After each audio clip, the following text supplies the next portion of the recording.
Welcome to Getting Hired in the Trades. This session is for future technicians, dedicated instructors, and aspiring business owners. This session will give you actionable advice for navigating the trades employment landscape, from top interview questions to the most important qualities employers are looking for. Whether you're a student eager to kickstart your career or an instructor guiding the next generation, this webinar is tailored to empower you. Managers here with Housecall Pro. I'm super excited. I've got Brett Conklin and Kyle Ricciardi here with me. Guys, I want to give each of you a chance first just to introduce yourself, tell us your business name, where you're located, your industry, all that good stuff. Maybe we'll start with you, Brett. All right, Brett Conklin. Company's Chimney Monkey. We're out in North Shore, Chicago. So serving the North Shore area and at least the north half of Chicago. We don't go on the south side. I don't want to buy that much Kevlar for the vehicles. So business, we're in our 8th year. I'm my 3rd year with the business. Friend started it, built it up, and I joined him later. So we're in, as the name would say, Chimney Monkey. We're in chimneys and fireplaces, service, replacement, rebuilds, all that good stuff. Basically, if it's something to do with a chimney or fireplace, we're going to do it. Yeah, and how about you, Kyle? Yeah, my name's Kyle Ricciardi. I'm owner operator of AC Authority. We've been in business for 4 years, started in October 2019. Been with Housecall Pro since day one. As the name implies, we do HVAC, residential, light commercial primarily. Let's see. So we have about 5 trucks and do around 700,000 to 1.5 a year. Thanks. Well, I'm super thankful to have both of you guys here with me. It's really nice to have 2 different industries talking about getting hired in the trades.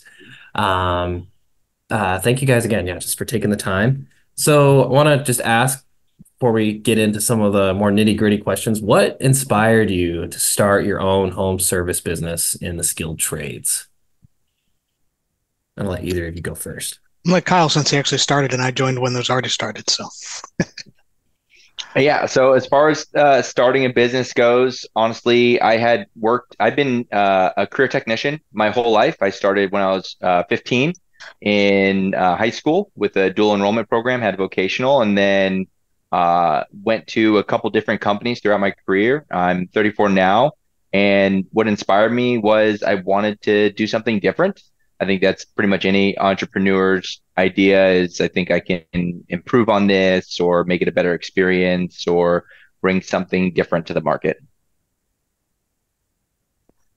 So I got over the skilled trades kind of the back way. So most of my career is in software and IT development, including a lot of process redesign.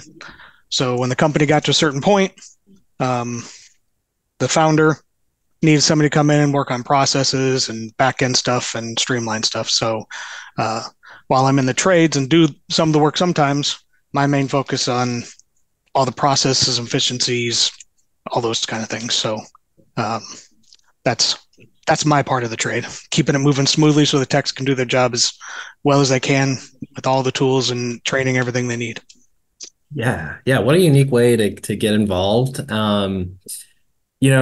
You've been a part of Chimney Monkey now for about what? You said 8 years, you said? The company's 8. I've been about 3.5 years with it. 3.5 years. Okay. So you've been around for a little while. And Kyle, you've been a part of a couple different HVAC businesses. Now you've got your own. What are the key qualities that you look for when hiring technicians for your business? So my experience with hiring is going to be hire for attitude and train for aptitude. The skill of the job can be trained, but having good culture fit, good attitude, those things are personality and characteristics that you can't change people. So making sure that they fit well with the team, they have a positive attitude, they want to come to work, they want to enjoy their time at work and have a positive communication with the staff and team is probably the most important thing that I look for. Kyle covered it. very rarely I'm going to be able to hire an experienced chimney or fireplace person. And quite honestly, our experience with that is I have to retrain them in how we do stuff and all that anyway. I It's much more important to me they have the right attitude and they're going to be a good fit. I can teach you everything else you need to know about various parts of what we do. The tech side of it is not the important part. The ability and willingness to learn and to go have a go-getter attitude and to be able to work as a team, that's it. The tech part, that's easy. We can work on that, no problem. Yeah. Yeah, I love those. I love those. You know, those are the qualities that you're looking for. How do you, in an interview, what are some of the questions that you might come up with to ask potential technicians? Maybe they didn't have experience, maybe they do, but you're looking for those are really more human qualities, workmanship qualities. What are some of the interview questions that you ask potential techs? So in my trade, we have pretty standard interview processes that really aren't improving the overall experience. And so I definitely take a different strategy that I think is very helpful in understanding the mindset of the potential hire. Questions like, how do you deal with the problem you haven't faced before out in the field? So you have a new appliance you've never worked on before. How do you go about dealing with that? And so these answers, you can't copy paste, you can't look them up. They're almost still a personality question that allow us to understand how you cope with things and troubleshoot and problem solve. So you're faced with a new problem you never had before. How do you deal with that? And what would your process be like? That would be more of the technical side. Some of the other questions usually go outside of the workplace. Hey, how many unread emails do you have? Right. And so depending on their response, that can give me an indicator of how they manage communications that aren't written. So chatting amongst staff or responding to emails and things like that. These types of questions, while aren't very regular or commonly placed, can help me determine what type of focus this individual will need if they have the attitude for the hire. Absolutely. I have a list of questions I've gleaned that I've used in previous hiring stuff as well as this tech stuff. And it's exactly what Kyle's talking about. I like to throw things that you're not expecting. There's two parts I want to that. If I ask you a question and you can rattle off the answer, it wasn't a good enough question from me. It needs to be a question I want you to pause for a second, have to think about it. Because not only are you thinking about, and I know you're going to give me a non-canned answer, I get to watch you go through your process as you're thinking a thing up. So are you looking away? Are you doing stuff? Because that's how you're going to interact with a customer if something goes on. So I want to see that you have the confidence, but you're taking,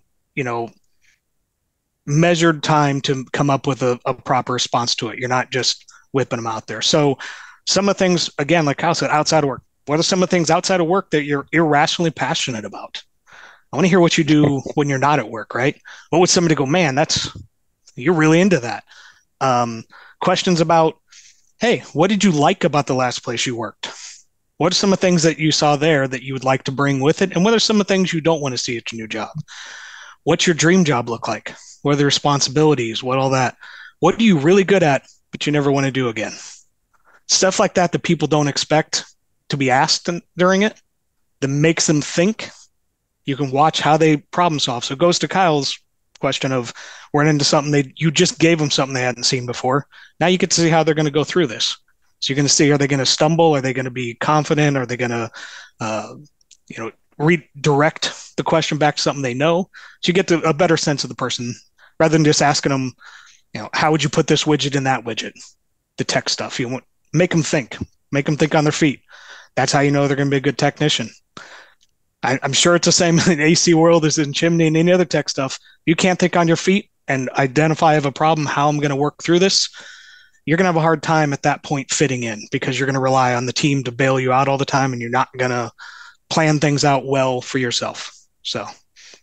Yeah, I like that. You putting them to the test, right? Giving them that problem-solving question, giving the unexpected. I think a lot of people go into interviews expecting, at least some candidates do. They go into interviews expecting kind of a standard list of questions. Yep. They think they're going to be asked about the trade, and then they get in and you totally flip it up on them. But that's how you weave out the good people. If you were giving advice to a new technician or somebody that's just getting into the trades and they're out looking for a job, what should they focus on to stand out to potential employers?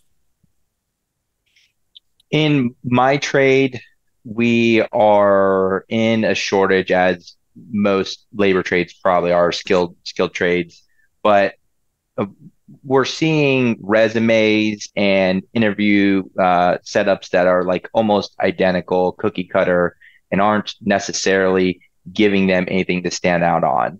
I think that technicians and people looking to hire in general should rethink their resume and try and move away from that standard document format and bring some personality traits to the top of it, things that may inspire us to look at you more, or some of your personal achievements and things like that. We're looking for the individual, not necessarily just a bundle of skill sets, because you're more than just the abilities that you have. You're a living, breathing thing that's going to participate in the environment of our company. Absolutely. And on that, attention to detail. If I find typos or things that just don't look right in what you send me, it's already a check mark against you in my book. If you want to stand out, do the stuff Kyle's talking about and make sure it's well formatted. You don't have any major mistakes in there. Absolutely put the personal stuff in there. Like we talked with our questions, we're hiring the person. I want to know what you're doing when you're not at work. I want to know what you're excited about.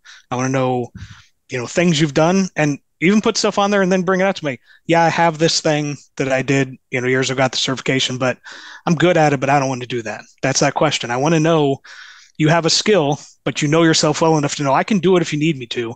Not my favorite. So put all that stuff at the top. The personality traits, absolutely. If you're a self-starter, if you're eager learner, I want to see that. Put that on there. Tell me that. And then back it up with something down below that explains what you mean by that. But Kyle's dead on. I want to know who I'm hiring, the person, the tech part. We'll work that part out. If you can fit and you have the right attitude, the tech part is nice to have so that I can work. Now, I know in AC, there might be a little bit more because there's licensing things to deal with, but still all about technical stuff can be trained. Personality and drive, you're bringing that to the table, and I can't really train you to do that. I can, but it's not as easy, and I don't have the ability to break you down and rebuild you like I need you to be, like the military does. So please come with the base I need to work with. Right. Exactly. Yeah. It really comes back down to the person, right?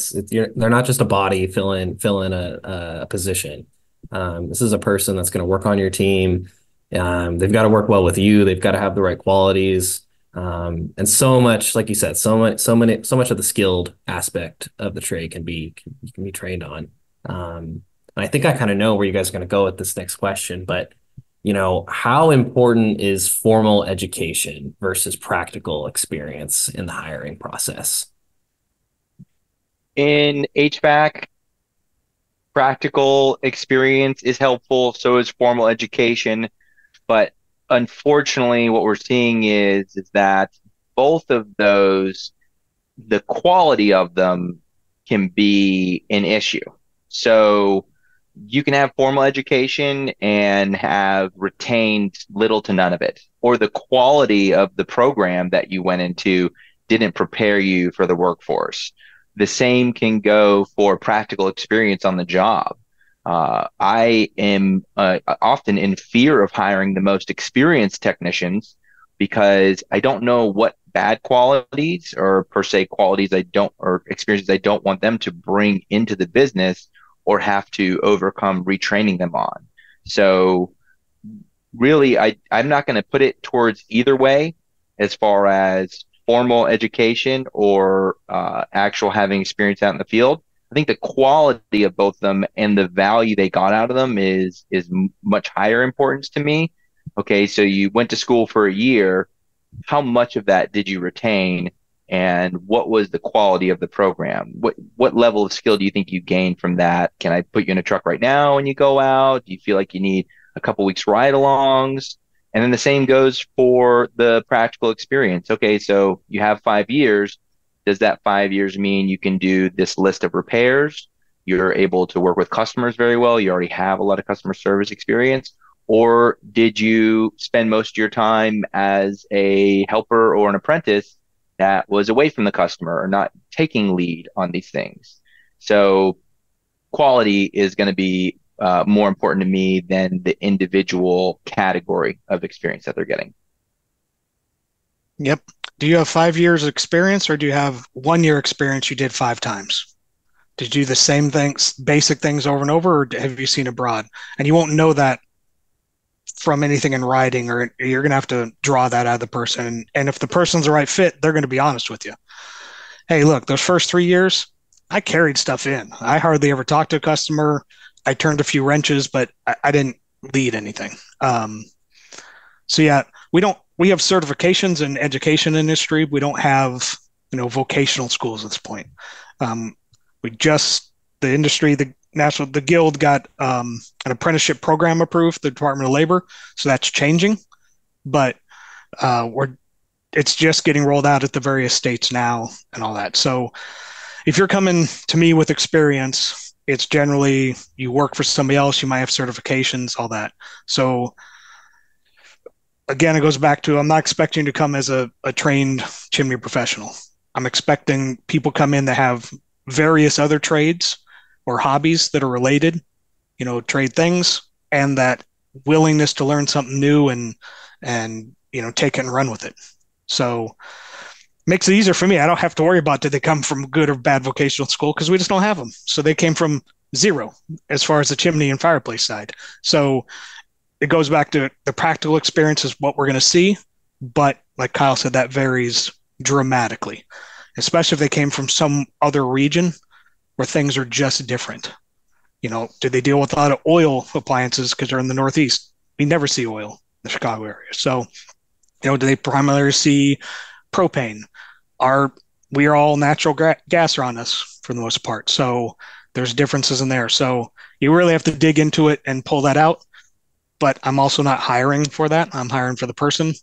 The tech stuff, it'd be nice if they knew some stuff. So we're starting from some level, but I'm not grading them on whether they have a certification or came from a different trade vocational school necessarily. 100%. Yeah, there's a number of different circumstances, trades, regions, like you said.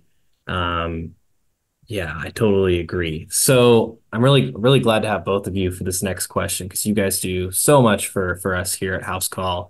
You guys give us a lot of feedback. You're both very dialed into our product. Brett, you've got experience working with technology. What role does tech play? I should say technology, just make sure I don't mix up the terminology here. What role does technology play in the skilled trades industry today? And how do you ensure that your technicians are staying up to date with all the different advancements that are constantly coming? For HVAC, technology is rapidly changing every day and making dramatic impacts on the technician's daily life, workflow, job, service calls. Once upon a time, all the equipment was relatively similar. You go out to a service call, you had most of the parts on your vehicle. Now we're entering a day and age, or have been, where there's a strong chance that you will need OEM parts, you'll need extensive knowledge, or the ability to interpret lengthy service manuals.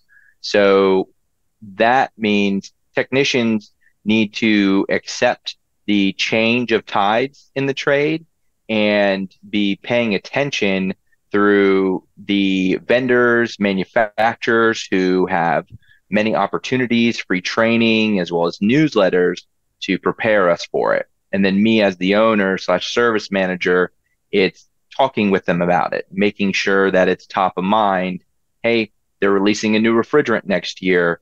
Have you heard of it? What do you know about it? Are you aware that there's going to be new control boards on it?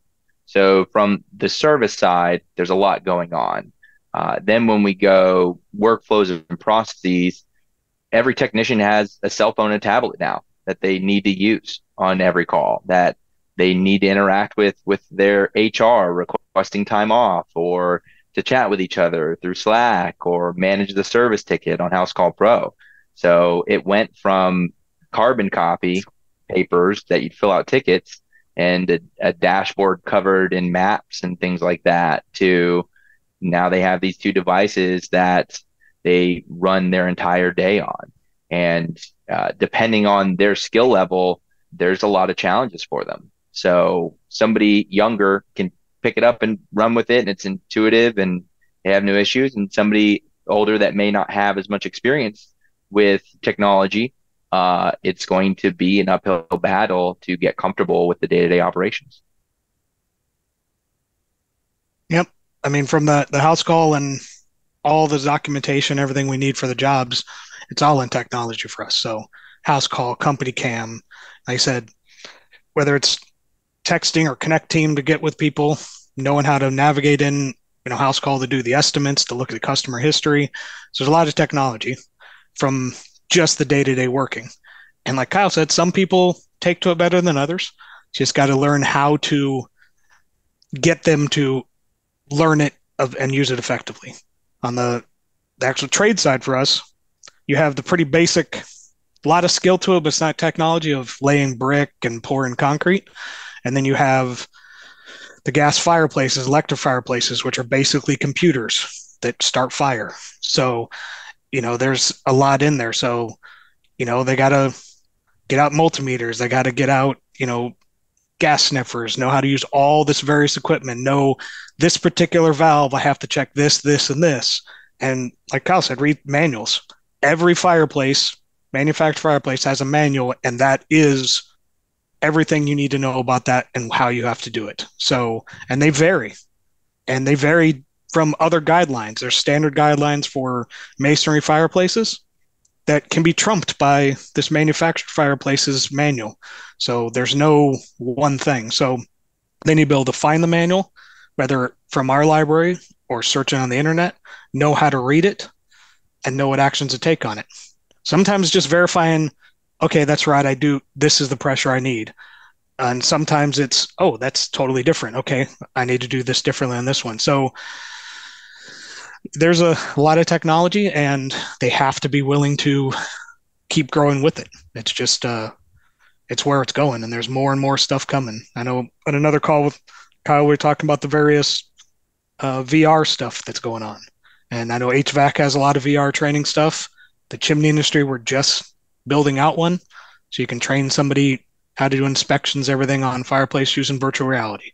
So technology's coming, it's not stopping. And no matter what trade you're in, as manual labor as it is, there's technology that supports getting you to that job to do that manual labor and how to do it properly. So you're not avoiding technology.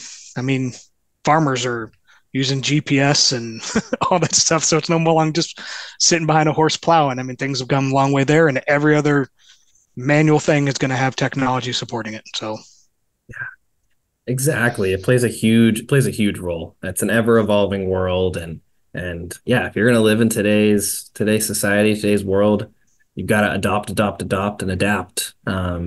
It's so important. It doesn't matter. I mean, it matters to the trades, of course, but it matters across everything, in your day-to-day living, in a variety of industries and fields. So yeah, it's super important. I'm really glad to have both of you here, to have two different trades. It's been good for all of these questions, but I think this next question as well.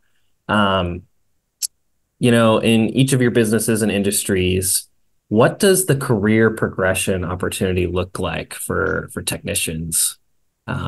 I imagine it looks similar, but a little bit different as well.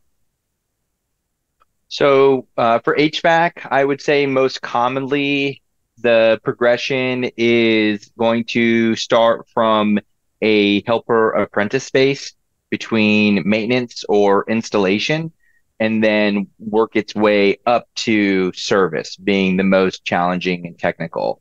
So you're a helper, for your install crew, and your job is to get familiar with the truck layouts, the tools, things of that nature, lingo, and help facilitate the completion of projects.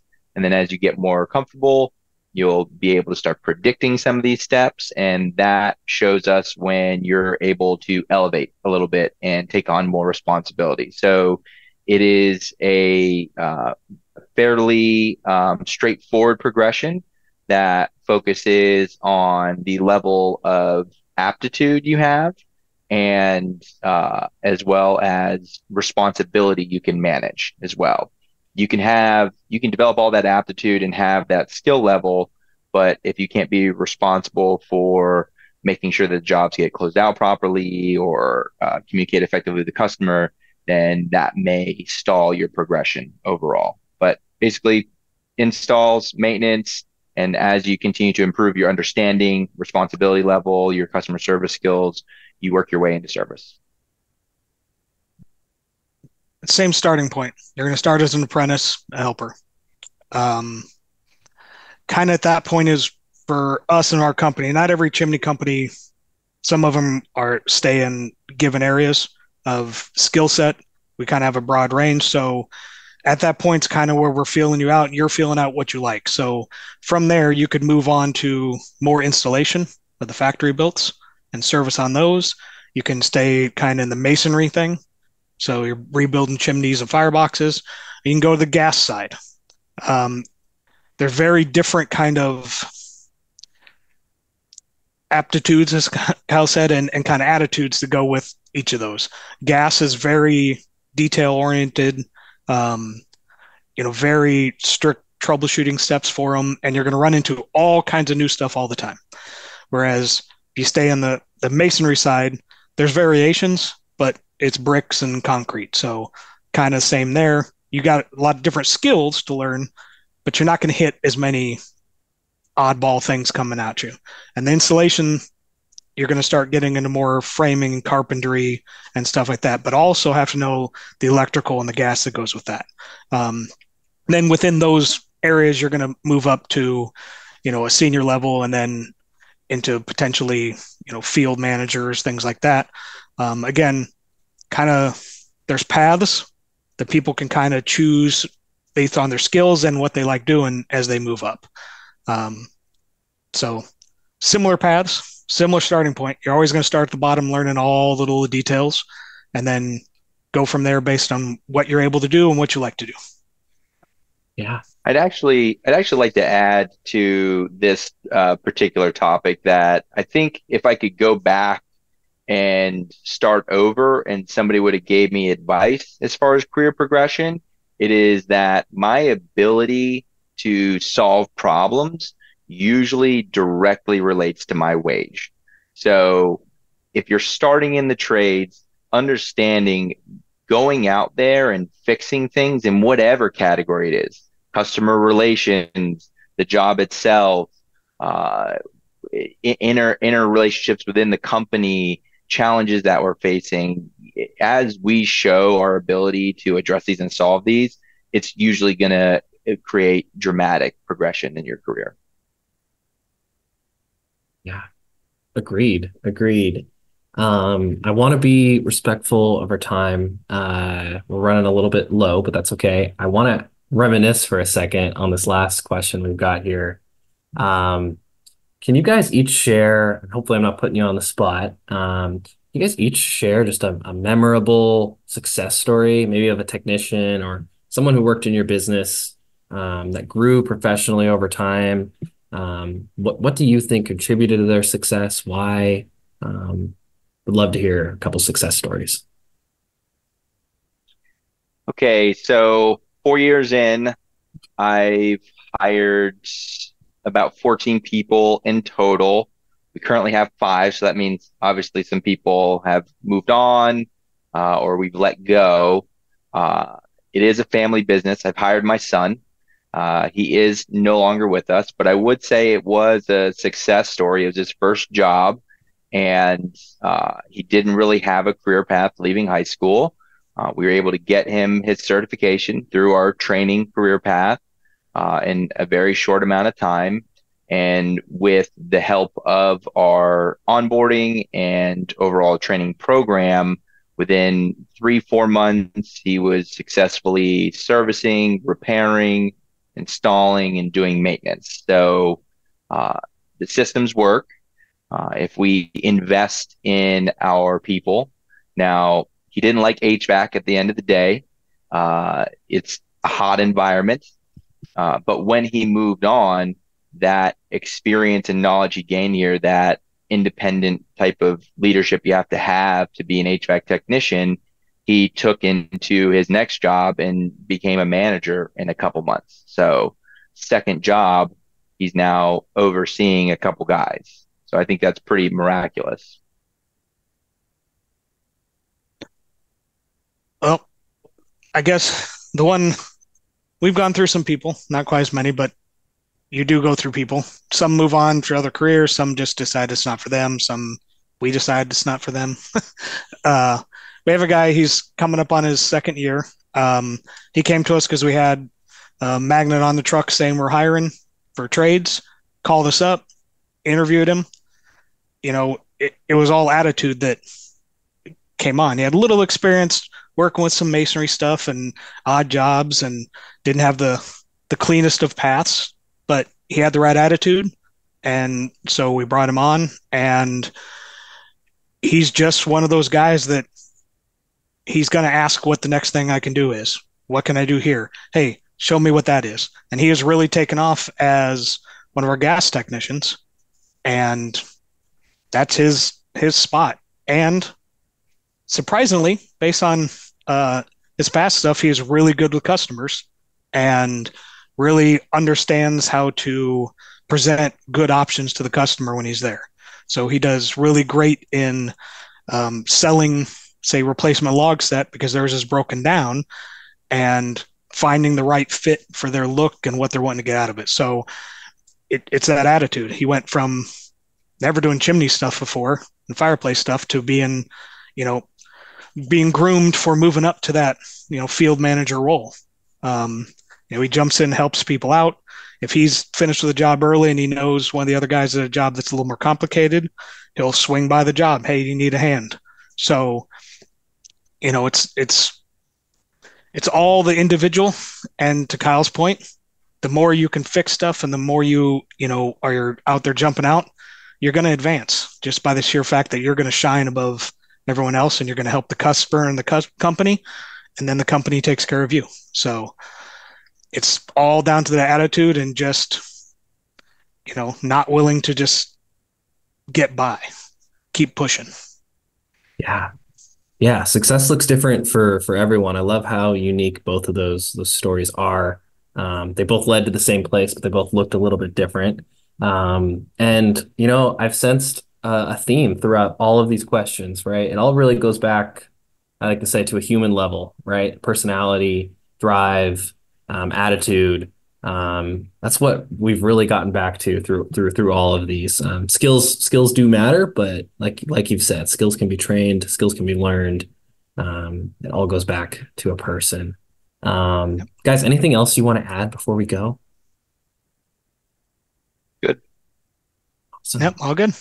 Cool. Well, thank you guys both for taking the time. We really appreciate it. Brett and Kyle, if you're a part of our community, if you catch this, I encourage you to join. They both are in there frequently. They post, ask these guys some questions, shoot them a message. They're both super nice guys. So we'll see everyone around, and thank you. See you later. As always, thank you. Thanks, guys. We hope the valuable insights shared today have inspired and equipped you for success in the trades industry. Housecall Pro is dedicated to supporting the next generation of tradespeople through scholarship initiatives and free software in the classroom. If you're hungry for further guidance and support, visit tradeacademy.com for additional resources, and be sure to check out the Trade Academy booths in the virtual expo floor.